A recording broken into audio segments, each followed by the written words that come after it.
আসসালামু আলাইকুম guys, welcome back to my channel. আজকে আমি আপনাদেরকে পাট শাক ভাজি করে দেখাবো। শাক সবাই ভাজি করতে পারে, কিন্তু আজকের রেসিপিটা নতুনদের জন্য।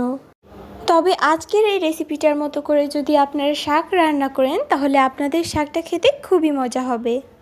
অনেকে অনেকভাবে এই শাকটা রান্না করে থাকে, তবে আমি আমার নিজস্ব পদ্ধতিতে এই শাকটা রান্না করব। এখানে আমি এক আটি শাক নিয়ে নিচ্ছি, তবে বাজারে কিনতে দুই রকমের শাক পাওয়া যায়, একটা মিষ্টি আর একটা তেতো।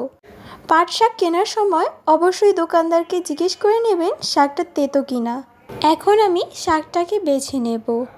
প্রথমে আমি পাতাগুলোকে আলাদা করে নিচ্ছি ও হাতের সাহায্যে চিকন চিকন করে ছিঁড়ে নিচ্ছি। ঠিক একইভাবে আমি পাতাগুলো আলাদা করে শাকগুলোকে বেছে নিয়েছি এবং আমার শাকগুলো বাছা হয়ে গেছে। এবং আমাদের শাকগুলো রান্না করার জন্য লাগবে পেঁয়াজ কুচি, কাঁচামরিচ, লবণ।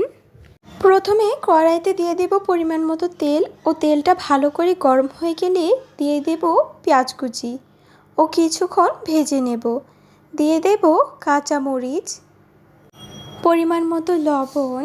কিছুক্ষণ পেঁয়াজগুলোকে ভালো করে ভেজে নিব যতক্ষণ পর্যন্ত হালকা ব্রাউন কালার না হয়ে যায়।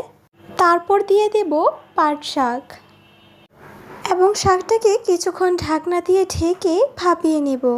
এখানে কিন্তু কোনো রকমের এক্সট্রা পানি অ্যাড করা যাবে না। আর আপনারা দেখতেই পারছেন শাকটাতে হালকা হালকা একটু পানি উঠেছে। আর এখন শাকটাকে একটু নেড়ে নেব। আর এভাবে যদি ভাপে ভাপে শাকটাকে সেদ্ধ করা হয়, তাহলে শাকটা অনেক ঝরঝরে হবে। আর এরকম কিছুক্ষণ রান্না করার পর আমাদের মজাদার এই পাট শাকের রেসিপিটা তৈরি। আর এখন হচ্ছে সার্ভ করার পালা। আর এই তো আমাদের মজাদার এই পাট শাকের রেসিপিটা তৈরি।